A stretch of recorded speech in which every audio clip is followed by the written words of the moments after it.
Hello बच्चों, आइए इस प्रश्न को पढ़ते हैं। नाभिक में न्यूक्लियनों की संख्या अर्थात द्रव्यमान संख्या बढ़ने पर प्रति न्यूक्लियन बंधन ऊर्जा पहला ऑप्शन है बढ़ती जाती है, दूसरा ऑप्शन है घटती जाती है, तीसरा ऑप्शन है पहले बढ़ती है फिर घटती है, चौथा ऑप्शन है अपरिवर्तित रहती है। आइए इस प्रश्न की मुख्य अवधारणा की चर्चा करें। विभिन्न तत्वों के लिए जब हम उनके प्रति न्यूक्लियन बंधन ऊर्जा के साथ द्रव्यमान संख्या का बदलाव ज्ञात करते हैं तो हमें कुछ इस तरीके का ग्राफ देखने को मिलता है। अगर आप इस ग्राफ में देखें तो यहाँ पे जो आयरन है अर्थात Fe56 ये इस ग्राफ में सबसे ऊपर होता है, अर्थात इसकी प्रति न्यूक्लियन बंधन ऊर्जा सबसे अधिक होती है क्योंकि YH पे हमने प्रति न्यूक्लियन बंधन ऊर्जा ले रखा है। दरअसल न्यूक्लियन का मतलब होता है नाभिक के अंदर कितने प्रोटॉन एवं न्यूट्रॉन मौजूद हैं अर्थात उसकी द्रव्यमान संख्या। अब अगर यहाँ पे आप ध्यान से देखें तो सबसे स्थायी जो नाभिक है वो दरअसल लोहे का ही होता है अर्थात आयरन का, क्योंकि इसके लिए प्रति न्यूक्लियन बंधन ऊर्जा सबसे ज्यादा होती है। नाभिक की स्थायित्वता जो होती है वो केवल और केवल प्रति न्यूक्लियन बंधन ऊर्जा से सही बताई जा सकती है। अगर दिए गए नाभिक के लिए प्रति न्यूक्लियन बंधन ऊर्जा सबसे अधिक है तो इसका मतलब है कि दिया गया नाभिक सबसे ज्यादा स्थायी। अब यहाँ पे आयरन अर्थात Fe56 के लिए प्रति न्यूक्लियन बंधन ऊर्जा सबसे ज्यादा होती है,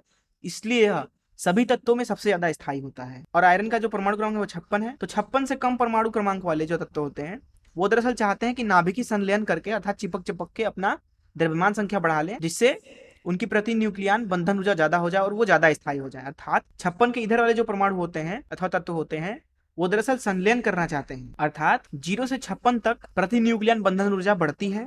वहीं अगर आप बात करें 56 के आगे के तत्वों की जैसे यूरेनियम 238 इत्यादि, तो दरअसल ये चाहते हैं कि नाभिकीय विखंडन करके अर्थात टूट टूट करके ऐसे नाभिकों में परिवर्तित हो जाए जिनकी द्रव्यमान संख्या कम है और प्रति न्यूक्लियन बंधन ऊर्जा ज्यादा है। अर्थात इधर के जो तत्व है ये विखंडन करना चाहते हैं ताकि ये ज्यादा स्थायी बन सके। अर्थात अगर आप 56 से आगे जाएंगे तो तत्वों के लिए प्रति न्यूक्लियन बंधन ऊर्जा लगभग घटती ही है। तो इस मुख्य अवधारणा का इस्तेमाल करके आइए इस प्रश्न को हल करें। यहाँ इस प्रश्न में बोला जा रहा है कि नाभिक में न्यूक्लियनों की संख्या अर्थात द्रव्यमान संख्या बढ़ने पर प्रति न्यूक्लियन बंधन ऊर्जा है।